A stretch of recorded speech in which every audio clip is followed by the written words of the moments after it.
Yeah, ironically as well, with 3 losses, we probably did need to play to try and get the win, but that's by the by. There's a choice to play 4 internationals in the autumn now, and we know the ramifications. I think Martin's right. The bottom line is we'll get who we'll get. You know, it could be we get Samoa or Argentina. You know, the worry is if we play England, where some of those games are going to be, what venues. Well, let's move on to nations. Well, of the 3 tries, one was an interception try, and one was from an inventive 13-man line out 5 metres out. So we've had a game plan with Wales that has been effective.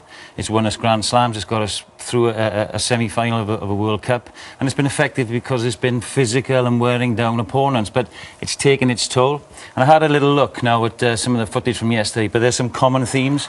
We don't seem to pass. Our forwards don't seem to pass and therefore keep honest defences. You see the outside backs are not interested. We take it in. There's 3-4 Welsh guys and only Pocock over the ball. And we should win that race. And we don't. And that happened time and time again, and look where it is. It was nice to see from the sideline us going to 10, Priestland here. It's a good flat ball to the outside, and we coaches talk this now as kept in the line. All those gold shirts are out, isolating 2 defenders at the top. But what happens? Decisions of our players. We're ready to attack with all those fast guys. Lou Reed decides to pick and go, and the body language of Rhys Priestland says that's one of our chances gone. Again, confidence Rob talked about. Look where the game line is. We're pulling it back and we're very deep. We choose not to go on the outside. We go back inside. And defences are getting quite cute to it now. The game plan relies on going the same way and exhausting the width of the field, going down this corridor here, which they do. But again, the goal shirts are in place. They don't commit too many defenders.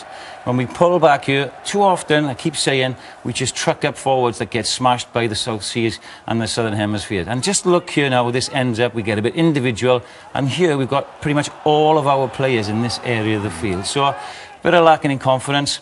We don't really have a platform. We lost 6 lineouts yesterday. Here's some examples. But it's not just a lineout. We're lacking in the territory stats. And therefore, when we get there, we need to win the ball. And we don't. Credit to Rhys Priestland, you know, chastised last week. He's gone for it here. He makes it. This is a great kick. When we win the ball, we get it off the top. We flat into the likes of Jamie Roberts, nice and direct. This is what we're used to seeing, and this warrants 3 points. It gets us into the territory and gets us the penalty. And it's just a little bit too late yesterday. Ending on the world.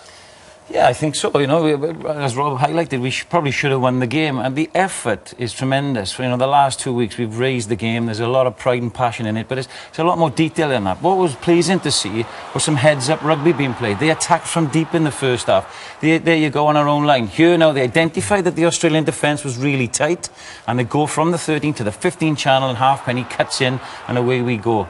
Again, here we see Rhys Priestland playing heads up. Liam Williams reads it. They're looking for the space behind. They've done their homework on the Aussies, and they get going forward again. And again, good to see Priestland playing, passing the ball, putting the likes of Cuthbert in space.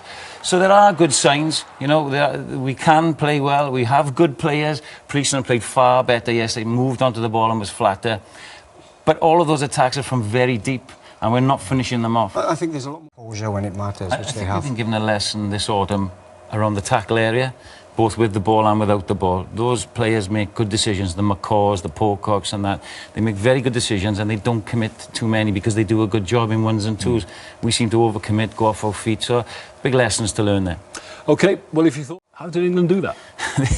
Yeah, I don't know. No, they squeezed them up, they did. They provided a lot of go forward from the forwards. They were very physical with the All Blacks.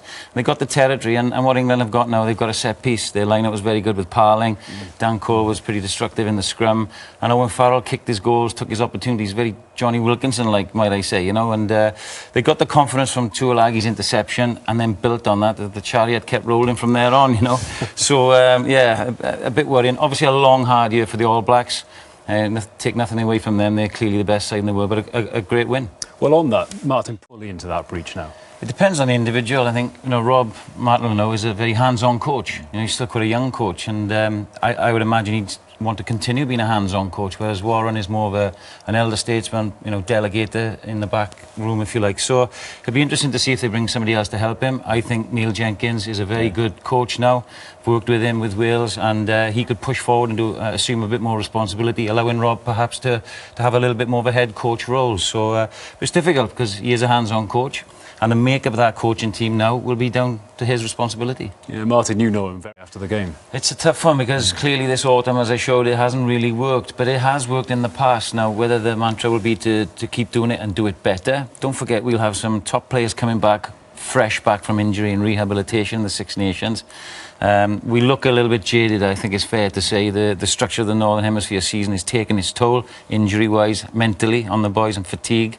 So maybe it's a bit of a blessing, some of the injuries, because they'll come back fresh and we'll see a different outlook in the Six Nations. I'm pretty sure of that. OK, thanks for your company.